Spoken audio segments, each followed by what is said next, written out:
Hi everyone, hope you all are fine.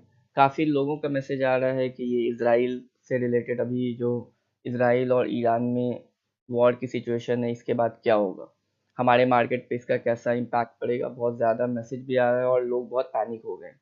तो सबसे पहली बात ये है कि इज़राइल और ईरान के जो मसले चल रहे हैं, तो उससे हम लोगों के मार्केट पे बहुत ज़्यादा इम्पैक्ट नहीं पड़ेगा। रीज़न ये है कि हमारी मार्केट ज़्यादा फॉलो करती है यूएस मार्केट। तो ग्लोबली सब जो मदर मार्केट कहते हैं वो यूएस मार्केट है। और दूसरी बात ये है कि जब इसराइल में ये सारी सिचुएशन हो रही है और वहाँ की मार्केट की अगर बात करें, ये सारी इसराइली इंडाइसेस है, यहाँ पे जब कोई बहुत मेजर फॉल हम लोगों को नहीं दिख रहा है, तो हमारी मार्केट इतना मेजर फॉल क्यों। हमारे यहाँ प्रॉब्लम होती है वो रिटेलर्स की। रिटेलर्स बहुत पैनिक कर जाते हैं। ये इसराइल के सारे इंडाइसेस है, इसमें अगर देखें तो कितना फ्लैट टू नेगेटिव, थोड़े बहुत नेगेटिव है। ये 0.11%, 0.26 पर 1% भी गिरावट नहीं हुई है। जहाँ वार होगी, ऐसी सिचुएशंस होगी, वहाँ इतनी अगर गिरावट हो रही है 0.11, 0.26, तो उससे कोई लोड नहीं लेना। जब इसराइल में वहाँ के लोग लोड नहीं ले रहे, तो फिर हम क्यों लें।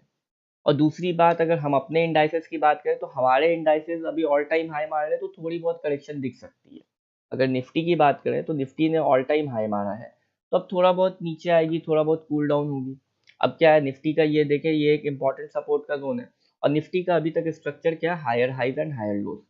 तो हायर हाइज हायर लोज का स्ट्रक्चर जब तक मेंटेन कर रहा है, स्ट्रेंथ है इंडेक्स में। और दूसरी बात यह है कि कल क्या होगा, इसके लिए हम आज की अपनी नींद खराब नहीं करेंगे। इसराइल और ईरान में जो मसले हो रहे हैं, कल मार्केट खुलेगी, वो समझ में आ जाएगी। इसीलिए हम लोग बोलते हैं कि कुछ भी सिचुएशन हो, अपने एसएल के साथ काम करें, स्टॉप लॉस को रिस्पेक्ट दें और टारगेट को, प्रॉफिट को बुक करते रहें। वरना सिर्फ प्रॉफिट देखेंगे और बुक नहीं करेंगे तो ऐसे ही होगा कि कोई भी न्यूज़ आएगी, आपका पोर्टफोलियो जहाँ पे 20% प्रॉफिट था, वहाँ पे 10%, 5% हो जाएगा। तो उससे आपका जो है माइंडसेट वो डिस्टर्ब हो जाता है। तो प्रॉफिट बुकिंग करते रहें। और ये सारी चीज़ें होती रहती है, ऐसी चीज़ें चलती रहती है। मार्केट की हिस्ट्री है, आज तक कोई ऐसा दिन नहीं हुआ है कि मार्केट के बारे में कोई नेगेटिव न्यूज़ नहीं है। तो बी अ प्रोफेशनल ट्रेडर। और ये सारी चीज़ें जो आपको इमोशंस जो होते हैं उसको कंट्रोल करें, और अपने ऊपर, अपने सेटअप के ऊपर ट्रस्ट करें, और न्यूज़ कम देखें। जितना ज़्यादा न्यूज़ देखेंगे उतना ज़्यादा प्रॉब्लम होगी आपके साथ। तो अभी तक आप लोगों को क्लियर है। बाकी कोई चीज़ होती है तो आप मुझे कमेंट्स करें। Thank you, have a good day.